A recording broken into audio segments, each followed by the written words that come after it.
სოფლებიდან ჩამოყვანილი ხალხი, რეგიონებიდან ჩამოყვანილი ხალხი.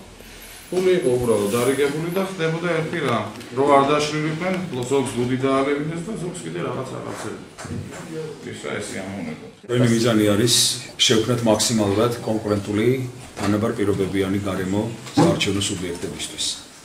ოცნება და მოქმედი ხელისუფლება ყველაფერს აკეთებს იმისთვის, რომ მოახდინოს ამორჩეულზე ფსიქოლოგიური და სხვა სახის ზეწოლები და ასეთი ფორმით ბოროტად გამოიყენოს ადმინისტრაციული რესურსი. კონკრეტული ფაქტები გუშინდელი ბატონ ღარიბაშვილის შეხვედრაზე მოსახლეობის გამოყვანა იმდენად გაუჭირდა ხელისუფლებას, რომ გამოიყენა ყველა მიღებული და მიუღებელი ფორმა ამორჩეულებზე ფსიქოლოგიური და სხვა სახის ზეწოლის მოსახდენად.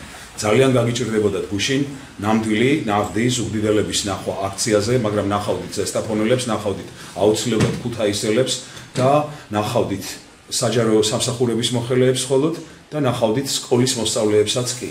აი ამ დონეზე ტერორი სკოლის დირექტორებზე, ტერორი სოფლის გამგებლებზე პირდაპირ, ტერორი ადმინისტრაციულ სამსახურებში მოღვაწე ადამიანებზე და აი ეს ხალხი დაახვედრეს გუშინ საქართველოს პრემიერს. ფსიქოლოგიური ზეწოლის ქვეშ მყოფი ადამიანების შემორეკონ და აყურებინონ იმას, რომ თითქოს რა დღეში არის მოკლედ რა ბუმი აქვს თითქოს ოცნებას.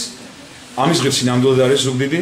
დიახ, ახალგაზრდების მოსხიბის ფაქტები აბა რა არის, რომ ქუჩებში პირდაპირ ლუც დაურიგებ და სასმელებს დაურიგებენ ახალგაზრდებს აქციაზე გამოსასვლელად. აპროცესებ იმას, რომ იგივე ტექნოლოგიებით, რაც 9 წლის განმავლობაში ნაციონალები მართლაც გვაუბედურებდნენ და გვაყოლებდნენ, იგივე ტექნოლოგიებით ცდილობს ოცნება გავიგდეს ამარჩევნებზე ფონდს. იგივე ადმინისტრაციული რესურსების გამოყენება, იგივე დევნილების გამოყენება, სწორედ ამას მიეძღვნა გუშინწინდელი ჩვენი აქცია აფხაზეთის მთავრობის წარმომადგენლობასთან სამეგრელოზე მოსვანეთში. დევნილებზე ხდება აშკარა ზეწოლა, ატყუებენ იმით, რომ აქვე ზუგდიდში მშენებარე დევნილებისთვის განკუთვნილ სახლებში და ბინებში მიიღებს მხოლოდ ის ხალხი ბინებს, ვინც ხმას მისცემს და ხმას დაუჭერს და ხარს დაუჭერს ქართულ ოცნებას. ჩვენ ამას არავითარ შემთხვევაში არ დავუშვით.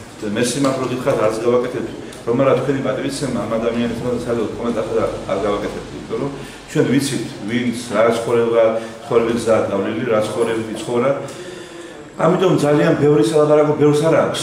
ჩვენ არ ვაცდებით ყურადღებას აღჭალი ამისთვის და ვერ იდებით კონფრონტაციასაც, იმიტომ რომ ჩვენი უმთავრესი პროგრამაში უმთავრესი ხაზი არის დემოკრატიული პრინციპების ცვლა, პლუს ეროვნული თანხმობის მიღწევა და სამართლიანობის აღდგენა. რაც შეეხება სკოლის დირექტორების და მოსწავლეების და ასე შემდეგ ამ ხაზზე მოქმედებას, ეს აბსურდია. ერთი დირექტორი მოიყვანოს, ან მასწავლებელი მოიყვანოს, ან მოსწავლე მოიყვანოს, რომელზე მოახდინეთ ჩვენ ზემოქმედება, ვინ შევაშინეთ, ეს არის გამორიცხული. ეს იყო ფანდი ახალაიებისა და წარსული ხელისუფლებისა. ჩვენ პირიქით ამას ვერ ვძვით.